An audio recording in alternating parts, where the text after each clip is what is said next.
Assalamualaikum warahmatullahi wabarakatuh. Selamat pagi anak-anak. Bagaimana kabar hari ini? Bu Rini harap kalian selalu sehat ya. Hari ini kita akan belajar tentang ciri-ciri makhluk hidup. Sebelum mengetahui ciri-cirinya, kita lihat dulu makhluk hidup meliputi apa saja ya. Makhluk hidup terdiri dari 3. Yang pertama ada manusia, yang kedua hewan, yang ketiga tumbuhan. Kita lanjut ke ciri-cirinya ya. Ciri-ciri yang pertama dari makhluk hidup adalah bergerak.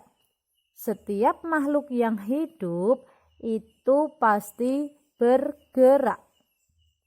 Beda dengan batu, meja, maupun kursi. Ketiganya itu termasuk contoh benda tak hidup. Kenapa kok tidak hidup? Karena tidak berpindah tempat, tidak bertambah banyak, dan tidak bernafas. Yang selanjutnya adalah makan. Kenapa kok makan? Karena mereka hidup. Mereka membutuhkan energi untuk melakukan sesuatu. Jadi, mereka harus makan supaya mendapatkan energi dan dapat melakukan suatu kegiatan. Selanjutnya adalah tumbuh. Tumbuh adalah salah satu ciri dari makhluk hidup. Seperti manusia, seperti kita ya.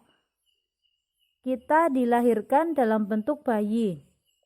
1 tahun kemudian kita mulai bisa berjalan. Beberapa tahun kemudian kita sekolah. Nanti setelah sekolah kuliah, setelah kuliah bekerja. Nah, itu namanya tumbuh. Dari bayi hingga besar ataupun dewasa, itu yang dinamakan tumbuh. Mereka dapat tumbuh karena mereka juga makan. Lanjutnya, berkembang biak. Berkembang biak itu adalah bertambahnya jumlah. Nah, jadi seperti pada contoh, di situ ada gambar apa ya namanya? Ayo, ada yang tahu? Ya, betul sekali. Namanya mentok. Mentok ini awalnya hanya 1. Kemudian dia bertelur. Bertelurnya banyak. Kemudian setelah diangkrami akan menetas dan menghasilkan bayi-bayi mentok. Nah, itu yang namanya berkembang biak. Karena bertambah jumlahnya. Yang awalnya hanya 1. Kemudian setelah menetas itu menjadi beberapa ekor. Selanjutnya adalah peka terhadap rangsang. Apa sih peka terhadap rangsang itu? Nah, peka terhadap rangsang salah satunya adalah contohnya disentuh akan bergerak. Seperti yang ada di contoh itu adalah ada daun putri malu atau tanaman putri malu. Putri malu jika didiamkan daunnya akan melebar.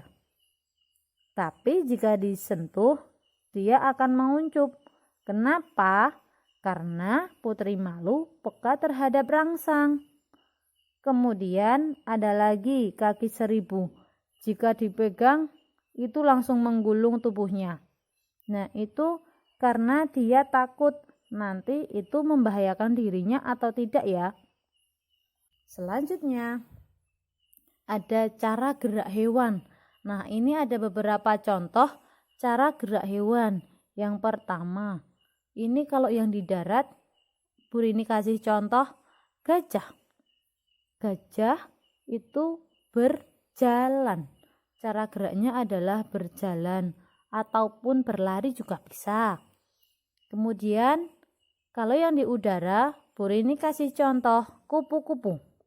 Kupu-kupu ini terbang ya.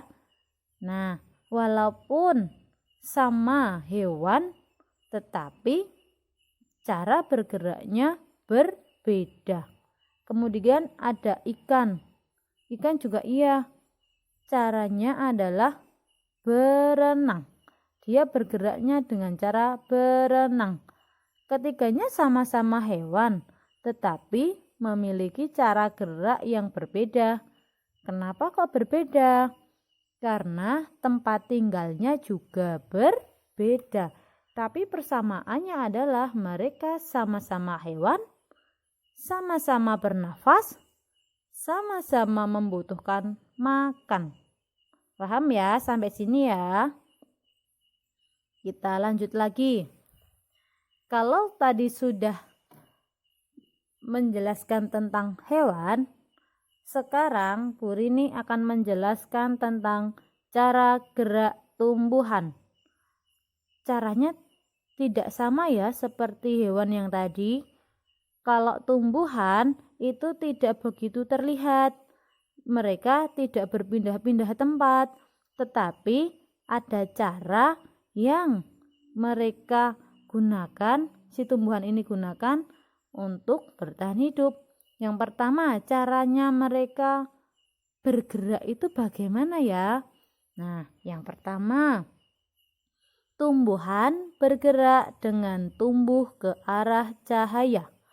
Coba ya, kalian perhatikan tumbuhan yang ada di sekitar kalian, terutama yang ada di dalam rumah. Yang ada di dalam rumah pasti mendoyongnya ke mana? Ke arah cahaya. Dia akan bergerak mengikuti arah cahaya.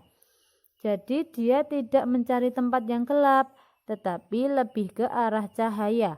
Kenapa kok arah cahaya?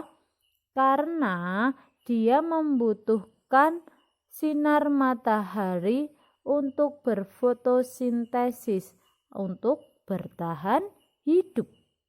Yang kedua, akar bergerak tumbuh ke dalam tanah. Kalian bisa lihat di contoh ya. Akarnya sampai menjalar kemana-mana. Itu menunjukkan bahwa akar bergerak tumbuh ke dalam tanah. Dari yang semulanya hanya biji, kemudian tumbuh keluar akar, akarnya sangat pendek-pendek sekali. Kemudian setelah ditanam, dia bisa menjalar sampai dalam tanah dan pohonnya pun besar. Nah, itu membuktikan bahwa tumbuhan juga bergerak. Nah, untuk kalian yang masih kurang paham atau belum paham, boleh kalian membuka buku paket kalian, buku Erlangga halaman 10. Di situ scan-nya nanti dibuka. Di situ juga menjelaskan tentang pembelajaran kita hari ini. Kalau masih belum paham juga, boleh kalian tanyakan ke Bu Rini ya. Nah, hari ini sudah dulu ya pembelajarannya. Besok kita lanjut lagi di materi selanjutnya. Tetap jaga kesehatan, jangan lupa sholat 5 waktunya dan banyak istirahat ya. Main boleh tapi tidak boleh banyak main. Paham ya? Dari Bu Rini sekian. Mohon maaf bila ada kesalahan. Wassalamualaikum warahmatullahi wabarakatuh.